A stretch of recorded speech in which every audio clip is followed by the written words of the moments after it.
श्री कृष्ण गोविंद हरे मुरारे, हे नाथ नारायण वासुदेवा।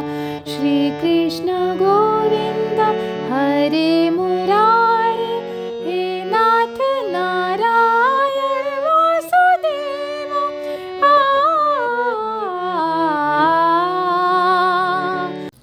श्री गीता जी के 11वें अध्याय का महात्म्य।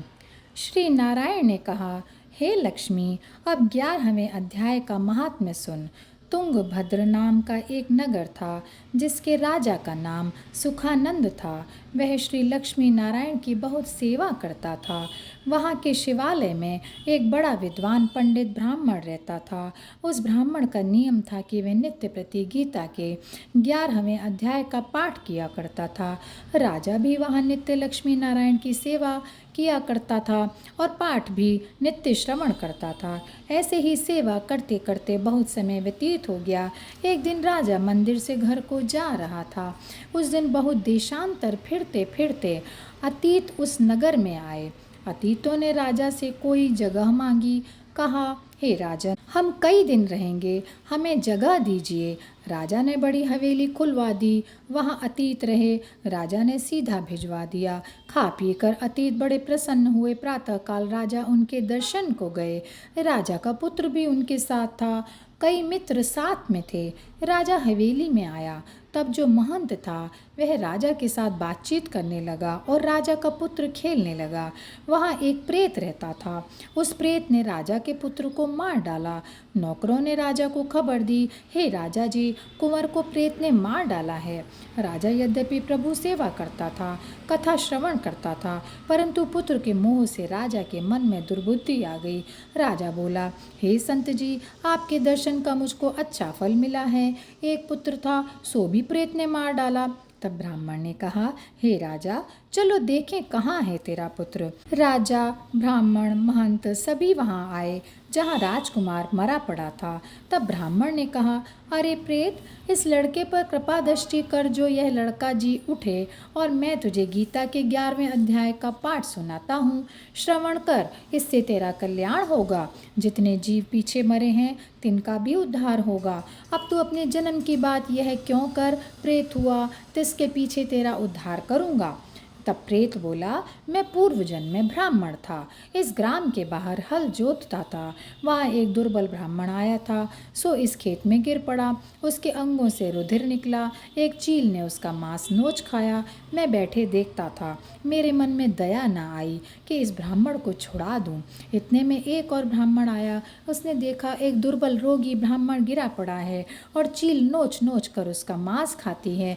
यह देखकर उसने मुझसे कहा, अरे हल जोतने वाले ब्राह्मण, तू यज्ञोपवीत धारण किए बैठा है, कर्म तेरे चांडाल के हैं। निर्दयी तेरे खेत के पास ब्राह्मण का मांस चील नोच नोच कर खाती है। क्या तू आंखों से अंधा है जो तू छुड़ा भी नहीं सकता? इस कारण से तू बड़ा पापी है। ये तीनों अपकर्मी नरक को जाते हैं। एक तो किसी को चोर लूटता मारता होवे और साक्षी होकर भाग जावे। दूसरा रोगी हो, तिसकी खबर न लेवे। तीसरे किसी को भूत लगा हो या छुड़ाना जानता हो, छुड़ावे ना। ये तीनों पापी नरक को जाते हैं।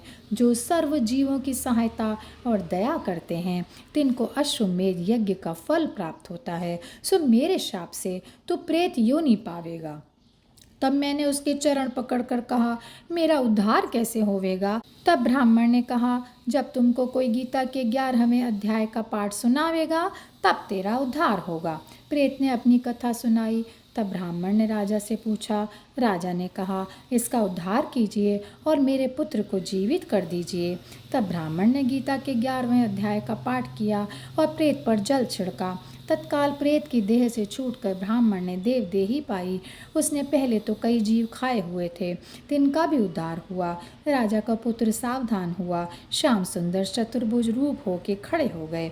स्वर्ग से विमान आए। तब प्रेत बोला, हे राजा, अपने पुत्र को मिल। जब वह मिलने लगा तब प्रेत पुनः बोला, हे राजा, किसके कुल में एक वैष्णव होवे, उसके कई कुलों का उद्धार हो जाता है। तू बड़ा वैष्णव है। तब राजा ने मोह कर कहा, हे पुत्र, तू मुझको मिल।